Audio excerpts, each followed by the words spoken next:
नमस्कार दोस्तों, मैं डॉक्टर नितिन डोमने, योग गुरु, योग एवं वैकल्पिक चिकित्सा विभाग, PNG, राजकीय स्नातकोत्तर महाविद्यालय रामनगर नैनीताल उत्तराखंड, निदेशक उज्ज्वला योग संस्थान रामनगर नैनीताल उत्तराखंड से। दोस्तों, आज हमारा बड़ा सौभाग्य है कि हमारे बीच में आज रमेश चंद्र शर्मा जी, जो पूर्व प्रधान आचार्य रह चुके हैं, हमारे बीच में हैं और आपका बहुत ही अधिक अनुभव पंडित श्री राम शर्मा आचार्य जी के साथ का है और उन्हीं को हम साझा कर रहे हैं आप सबके साथ में, जिससे सबको प्रेरणा मिल सके और उन्हें जो जो प्राप्त किया है, जो ज्ञान प्राप्त किया है शांतिकुंज में, तो हम आपसे जानना चाहेंगे। शर्मा जी, आपका बहुत बहुत स्वागत, अभिनंदन, आपके चरणों में नमन करते हैं। और आप गायत्री साधक भी हैं जैसा मैं जानता हूँ, और आपने काफ़ी अनुभूति ली है, संगीतज्ञ आप हैं और काफ़ी आपका जो भाव वाला पक्ष है बहुत ही सशक्त है। जैसे कि मुझे पता चला है, डॉक्टर मीनाक्षी अवस्थी जो हमारे यहाँ पे राजकीय जो कॉलेज अपना हॉस्पिटल है उसमें आप सेवाएं देती है होम्योपैथिक, तो आप हमारे साथ हमेशा जुड़ी हुई है, हमेशा आपके बारे में हमको पता चलता रहता है। हमारा आज सौभाग्य है कि आप आए और हम जानना चाहेंगे कि पंडित श्री राम शर्मा आचार्य जी के साथ में आपका सबसे पहले मिलन कब हुआ और वहाँ की उस तरह की वहाँ की स्थिति कैसी थी? हाँ, तो सर्वप्रथम आपने जैसा पूछा उस ये मुझे याद है हल्का फुल्का कि 1986 में मैं राजकीय इंटर कॉलेज में ये उस समय मैं प्रधानाचार्य के ही कार्य को वहाँ संचालित कर रहा था। ऑफिशिएटिंग पीरियड था मेरा। तो एक सौभाग्य मेरा हुआ कि हमें नैतिक शिक्षा का प्रशिक्षण लेने के लिए हमारे विभाग की ओर से अवसर दिया गया। एक जगदीश चंद्र पंत जी हमारे सेक्रेटरी हुआ करते थे उस समय। वो बहुत डिवोटेड व्यक्ति थे। वो उनका शांति कुंज और गुरुदेव से, गुरु महाराज से बहुत बड़ा लगाव था। तो उन्होंने ये प्रयास किया कि हमारे विभाग में कुछ स्वच्छता आए, वैचारिक स्वच्छता आए। इसको ध्यान में रखते हुए उन्होंने प्रशिक्षण समय समय पर, वो पहला बैच था नैतिक शिक्षा का। हाँ, नैतिक शिक्षा का। उसके साथ साथ स्काउट गाइड वालों का प्रशिक्षण भी पैरेलल चल रहा था। तो हम लोगों को जो 10 दिवसीय वो अवसर मिला, तो उस समय मेरे साथ 2 बच्चे ये किसी कारण से पिथौरागढ़ गए हुए थे। ये मीनाक्षी और इनसे छोटा वाला बालक जो अभी AGM है दुर्गापुर स्टील प्लांट में, वो 2 बच्चे मेरे साथ आए हुए थे। तो वो हमको सबसे पहले, पत्नी भी साथ में होंगी उस समय? ये तो किसी कारण से उस समय वहाँ पिथौरागढ़ गए हुए थे। तो ये जाड़ों की छुट्टियों का अवसर था, उस बीच में हमको ये जाने का अवसर मिला। तो इतना समय नहीं था कि इनको जा कर के लाते, इनको भी शामिल कराते। तो ये 10 दिन का जो नैतिक शिक्षा का जो था, जो प्रतिदिन वहाँ पर प्रवचन हुआ करते थे अलग अलग टॉपिक्स में, अलग अलग क्षेत्र में, जिसमें स्वास्थ्य संबंधी आयुर्वेदाचार्य लोग भी देते थे और फिलोसॉफिकल टॉपिक भी होते थे, और एडमिनिस्ट्रेशन संबंधी कैसे सुधार हो सकते हैं, कैसे अब आदमी के अंदर सबसे बड़ी चीज़ तो नैतिकता है, नैतिकता कैसे आएगी, इन पर बड़ा व्यापक चिंतन मनन होता था। और तो ये दिन भर के व्यस्त कार्यक्रम लगभग थोड़े थोड़े अंतराल पर जो होते थे वहाँ, तो व्यवस्था को देख करके हम ये सबसे पहला प्रभाव तो वहाँ की समग्र जो व्यवस्था थी, इतनी सटीक, इतना साइंटिफिक कि मैं समझता हूँ कि अगर उस बात को आदर्श रूप में स्वीकार करके देश को उस ढर्रे पे लाने की कोशिश की जाए तो निसंदेह देश का कायाकल्प हो जाएगा, युग बदल जाएगा। हाँ, जैसे गुरुदेव ने कहा है, हम बदलेंगे, युग बदलेगा, ये हम बदलेंगे तो युग बदलेगा। ये उस समय उनका प्रोपाउंड किया हुआ एक स्लोगन था। तो वो खाली स्लोगन नहीं था, लोगों का गली कूचों में हल्ला मचाने वाला नहीं, वो प्रत्यक्ष इस बात का वहाँ पर दर्शन कराते थे। उसका आदमी को आभास होता था। हमारे साथ कुछ ऐसे लोग थे जिनकी आदतें बहुत खराब थी, बल्कि खुद कहते थे हम बड़ी राक्षसी माया में पड़े हुए आदमी, हम पर इतना प्रभाव पड़ा कि हमको वो प्रवृत्तियाँ ख़त्म हो गई। भगवान की दया से ऐसी प्रवृत्तियाँ तो हमारे अंदर तो नहीं थी, किंतु जो और लोग थे उनमें कई लोगों में कायाकल्प हुआ। व्यसनों से छुटकारा या कई तरह के बुरे विचारों से छुटकारा। हाँ, मतलब धूम्रपान, मांसाहार, मदिरापान, इस तरह की मतलब एक प्रकार मतलब मानसिक अराजकता। मैं आपसे जानना चाहूँगा कि जब गुरुदेव से आप मिले जी तो हाँ। आपको क्या प्रेरणा मिली और आपने वहाँ से क्या ऊर्जा प्राप्त की, उससे आपके जीवन में क्या परिवर्तन हुआ, मैं वो जानना चाहूँगा। हाँ, तो उसमें हमको सबसे पहले जब प्रातःकाल दर्शन करने का एक सिस्टम हुआ करता था। अब एकदम से मनमाने ढंग से तो जाने की बात ठीक नहीं थी, वो बिल्कुल उनका एक अनुशासन वाला वो था कि लाइनबद्ध होकर के बड़े धैर्य से आप प्रातःकाल 7 से लेकर के 8-9 बजे तक उनसे मिलना, उनसे आशीर्वाद प्राप्त करना, और फिर वो ऐसे ही खाली गए और चरण स्पर्श किया, ऐसा नहीं। वो हर एक से 2 मिनट वार्ता भी करते थे। तो हमसे उन्होंने पूछा कि आप कहाँ से? हमने कहा वर्तमान में हम अल्मोड़ा ज़िले में कार्यरत हैं और सीमांत ज़िले के रहने वाले हैं। तो आप तो सीमांत के प्रहरी हैं। ऐसे शब्दों से उन्होंने हमको बड़ा गौरवान्वित किया। तो हमको बड़ा अच्छा लगा। फिर उन्होंने कहा कि हम आपको अपना आशीर्वाद देते हैं, जो कार्यक्षेत्र आपका है आप हमेशा सफल रहें। आपका ये कार्यक्षेत्र जो भी है निष्कंटक आएंगे, तूफान आएंगे और चले जाएंगे, यह आशीर्वाद दिया। उसी तरह से आपके जीवन में हुआ होगा। हाँ, तो वो उथल पुथल तो हम तो जिस वहाँ के बाद जिस स्थान पर दोबारा ट्रांसफ़र हो गए वहाँ तो हमारे लिए महाभारत काल की जैसी स्थितियाँ पैदा हुई। तो उस महाभारत में 7-8 वर्ष तक जूझे रहे। तो हम हमेशा याद करते थे गुरु जी का आशीर्वाद।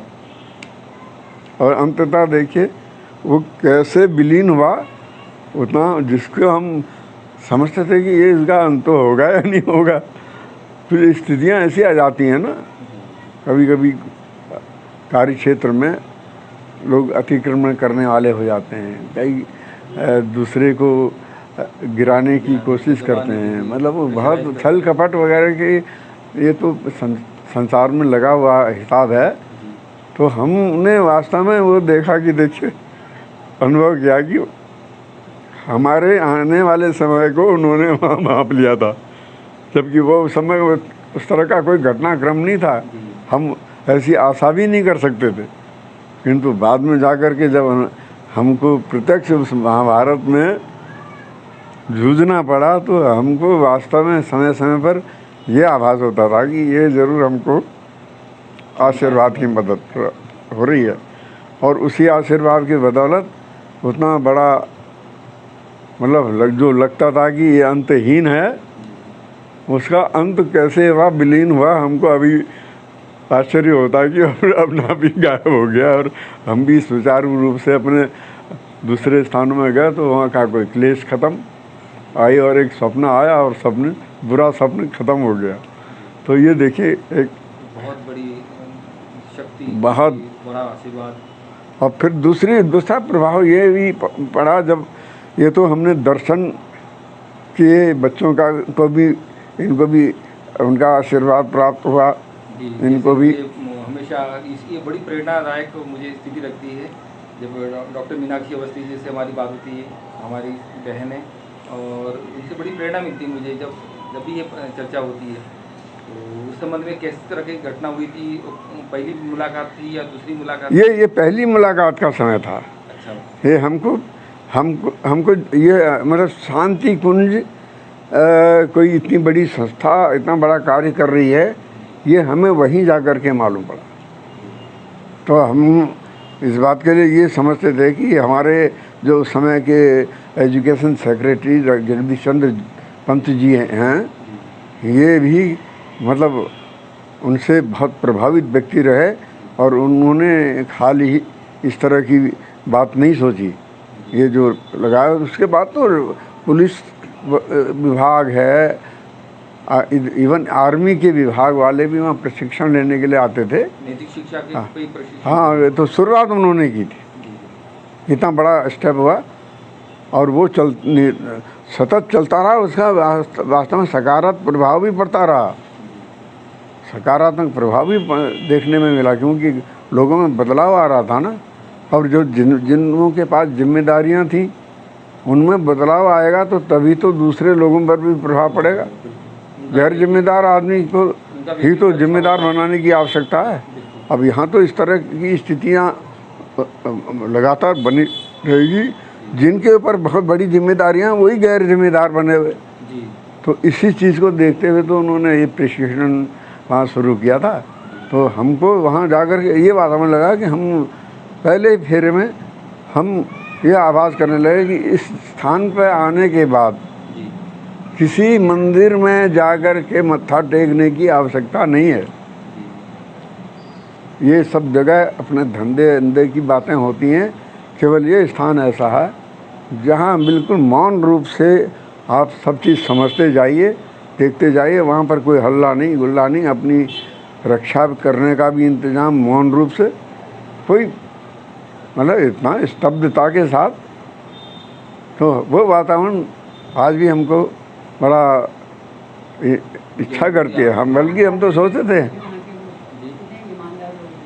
ईमानदार, वहाँ की जो पूरा जीवन उन्होंने समर्पित किया है, ऐसे कार्यकर्ता वो हमेशा चरणों में नमन करने का मन। हाँ, मतलब वो तो ये तो हमारा एक नैसर्गिक भाग्य मानिए इसको। ये दुर्लभ ही होता है कि ऐसे महान व्यक्ति का चरण स्पर्श करने को मिला।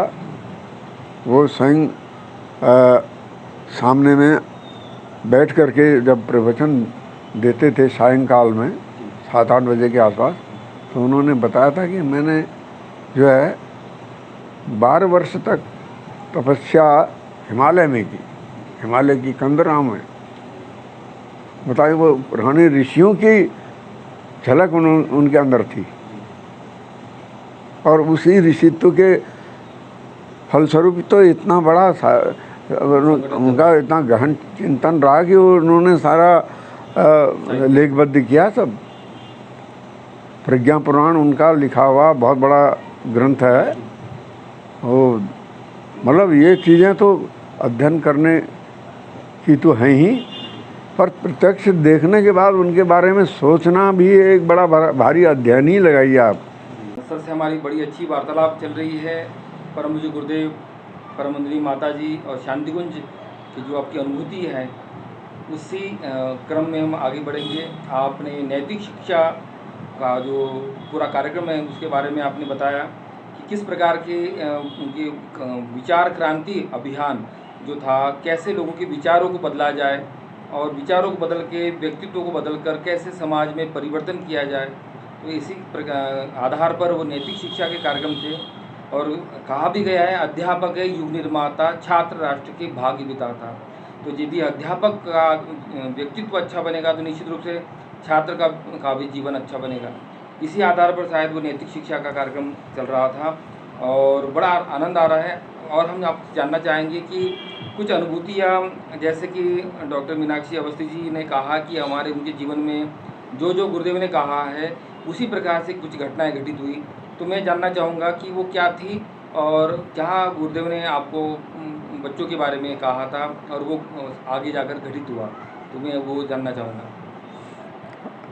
हाँ, ये तो प्रथम चरण में हमारी जो उनके साथ उनके दर्शन करने का अवसर मिला था। ये तो मैंने आपको पहले बताया है। जी बातें तो उस समय की भी बहुत सी है। फिर दूसरा चरण आता है अगले वर्ष में। हम फिर वही जाड़े जो विंटर सीजन में छुट्टियां होती हैं, हमने घर में न जा कर के घर न जा कर के उस समय हमने कहा कि शांति कुंज का साधना सत्र अटेंड किया जाए। तो इत्तेफाक से उस समय भी ऐसा रहा कि ये बच्चे सब, ये लोग भी आए थे, ये सब। दूसरे से इसमें हाँ, वो दोनों बच्चे, ये भी थी।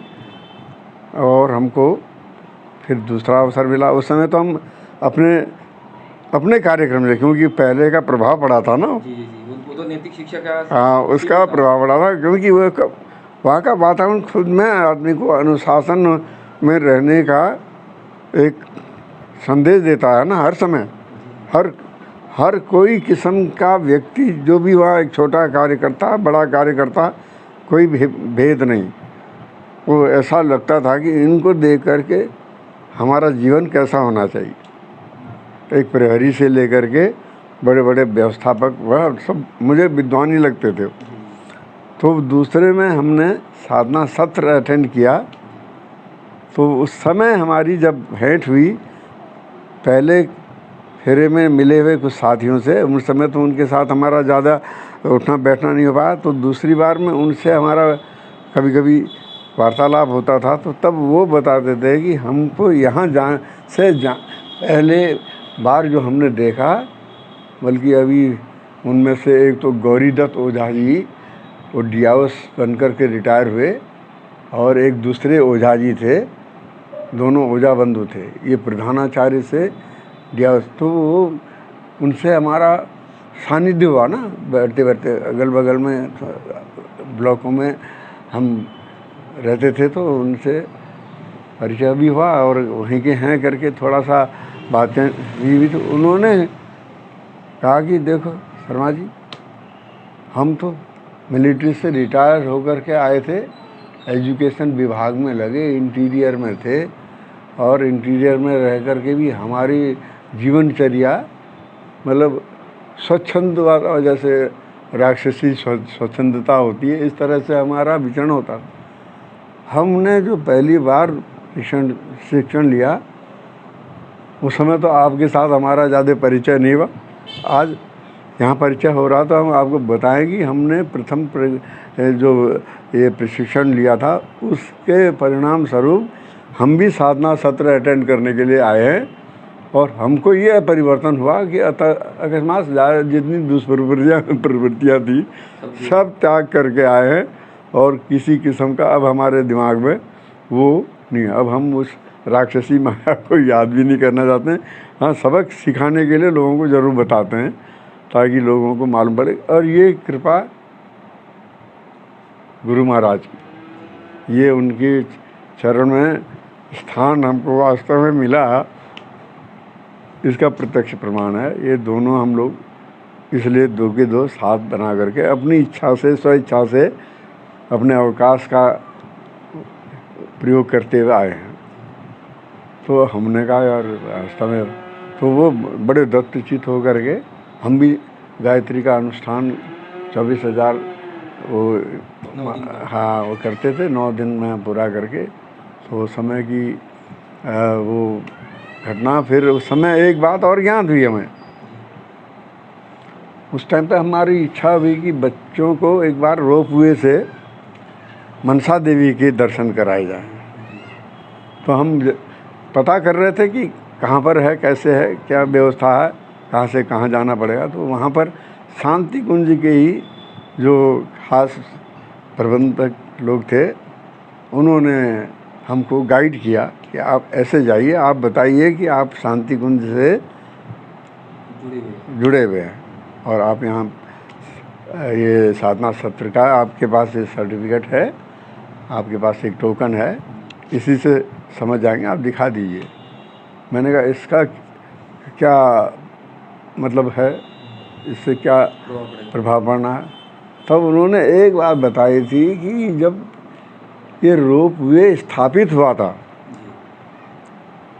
तो रोपवे स्थापित होने के बाद जब इसका उद्घाटन हो रहा था, कोई मंत्री लोग आए थे और उसका उद्घाटन करने की तैयारी हो रही थी, और अब वो उसकी मशीन को चला के मंत्री जी को सबसे पहले वहाँ मनसा देवी के दर्शन के लिए ट्रॉली को भेजना था।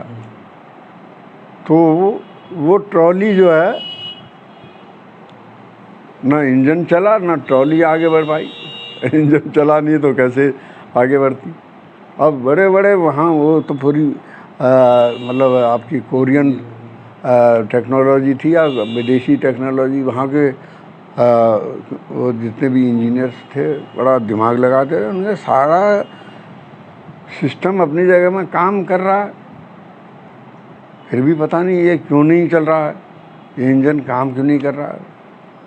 सबके दिमाग में एक कन्फ्यूजन, बड़े हताश से क्या, बड़े एक ग्लानि जैसी भी हो रही थी कि मंत्री जी आए हैं और ये हम उद्घाटन में इनको बुलाए हैं, तो अब ये बड़ा ग्लानि का विषय हो रहा है। तो किसी ने उनके दिमाग में डाला, अरे भाई आपने सारे लोगों को आमंत्रित किया, इतना बड़ा शांति कुंज वहाँ के गुरु जी हैं, आपने उनको आमंत्रित नहीं किया। अब ये कहने के लिए तो यार लोगों के लिए अंधविश्वास वाली बात हो जाती है। पर ऐसा है कि हम अंधविश्वास की बात नहीं कर रहे हैं। इतने महान व्यक्ति हैं, वो उनका लगाव था, अब उनको अच्छा नहीं लग रहा था तो पहले नहीं कह सके। जब इतनी स्थितियां पैदा हुई, जटिल स्थिति हो गई और लोग ग्लानि से पूरा सिस्टम फेल हो रहा और लोग कह रहे हैं कि भाई इतना बड़ा इंतज़ाम करके आज उद्घाटन में धोखा हो रहा है, तो इस मैं उनकी बात थोड़ा सा प्रभाव डाल गई। उन्होंने कहा भाई क्या कह रहे हैं, कौन? लोगों में ज़्यादा वो नहीं था ना, प्रचार नहीं था। लोग थोड़ा नास्तिकता की ओर भी रहते हैं ना। बहुत ज़्यादा वैज्ञानिक बनने वाले जो आर्टिफिशियल वैज्ञानिक होते हैं, उनके अंदर केवल भौतिक खोज का तो होता है, आंतरिक खोज का दिमाग नहीं होता है। तो यहाँ पर तो आंतरिक खोज की आवश्यकता है ना। तो वो उन्होंने एक बात डाली कि भाई आप जो कह रहे हैं उनके आने से क्या हो जाएगा। अरे भाई बुला के तो देखिए क्या हो जाएगा, ये तो देखने की बात है। आपने बुलाना है, शिष्टाचार के नाते तो बुलाते। हाँ भाई ये तो बात सही है, तो क्या करें। अब हम विलम्ब तो हो ही गया है, कहीं हमारे अब बुलाने पर वो नाराज़ तो नहीं होंगे। उन्होंने कहा वो ऐसे व्यक्ति नहीं है, अब जब उनको याद करेंगे तब हाजिर होंगे, आप बुलाइए तो सही। तो उनको उसी समय विशेष संदेश वाहक भेज करके बुलाया गया, आमंत्रित किया गया। उनके लिए गाड़ी आई और से आने का जो आग्रह है उन्होंने स्वीकार भी कर लिया। वो तो ऐसा कोई दम्भी व्यक्ति तो थे ही नहीं हो। तो वो वहाँ पहुँचे, उन्होंने कहा भाई आपका इतना बड़ा आयोजन था, आपने चलिए देर सवेर हमको याद तो किया, पहले नहीं बुलाया तो बाद में बुलाया, तो कोई कष्ट है तो बताइए। अरे साहब कष्ट तो क्या है, इतनी सारी व्यवस्था है, हमारा इंजन अभी नहीं चल रहा है, क्या पता आपकी कृपा से चल जाए। तो उन्होंने केवल इतना कहा कि देखिए आपको हम पर इतना विश्वास है तो हम बैठ के देख लेते हैं। आपको हम पर इतना विश्वास हो रहा है तो हम बैठ के देख लेते हैं। मैंने कहा बस ये हमारी जो ग्लानि हो रही है इसको दूर कर दीजिए। तो जिस ट्रॉली में मंत्री जी को बिठाना था, मंत्री जी को तो बैठना था, उनके बगल में आचार्य जी को, गुरु जी को बिठाया गया। और जैसे वो बैठे और वहाँ बटन ऑन किया गया तो इंजन चला और सबको दर्शन कर। तब से वो शांति कुंज के जितने लोग थे वहाँ पर व्यवस्था देगी, निःशुल्क ये इन लोगों को यात्रा कराई जाएगी। अच्छा। आपको शुल्क की ज़रूरत नहीं पड़ेगी देने की, आपको निःशुल्क वहाँ पे व्यवस्था मिलेगी। ये उनका प्रताप है।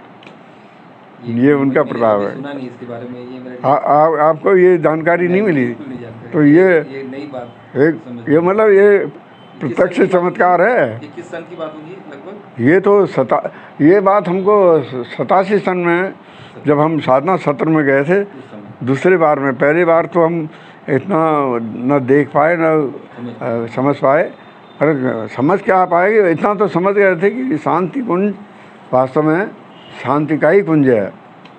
जैसे शांति निकेतन, वैसे हम तो शांति निकेतन जानते थे। हमने कहा ये शांति निकेतन जो भी है, जहाँ भी है, वो उसकी प्रतिछाया, ये शांति कुंज वास्तव में शांति का ही एक बहुत बड़ा केंद्र है, ये लगता है। तो वो बात तो अभी नहीं हो पाई थी कि जो आपको गुरुदेव ने आशीर्वाद के रूप में कुछ कहा था, जो मैं जानना चाहूँगा वो, क्योंकि बड़ी उसमें हमें उत्सुकता है। हाँ, दूसरी प्रसंग आपको मिलने का हुआ था, उसमें क्या बातचीत हुई थी? हाँ, उस समय जब हम मिले थे तो उस समय फिर ऐसे प्रातःकालीन सत्र में ही हम लोग जब उनके दर्शन के लिए लाइन में लग करके जाते थे, तो हमारे साथ बच्चे जब गए तो हम लोग एक साथ ही गए थे। तो उन्होंने बड़े सहृदय भाव से पूछा कौन कौन है ये। तो उन्होंने आशीर्वाद देते हुए यही कहा था कि ये बच्चे अपनी अपनी प्रतिभा जो लेके आए हैं, ये इनको प्रत्यक्ष परिणाम अपने जीवन में मिलेंगे।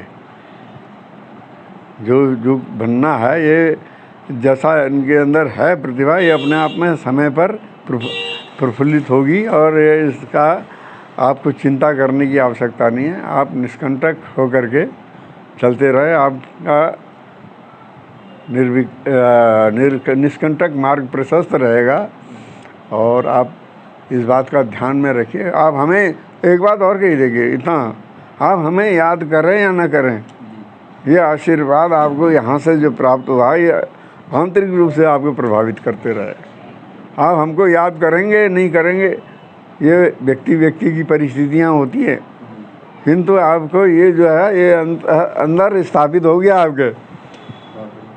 तो देखिए, अंदर स्थापित हो जाना ही आदमी, चाहे फिर भगवान को माने न माने, भगवान को क्या असर पड़ता है।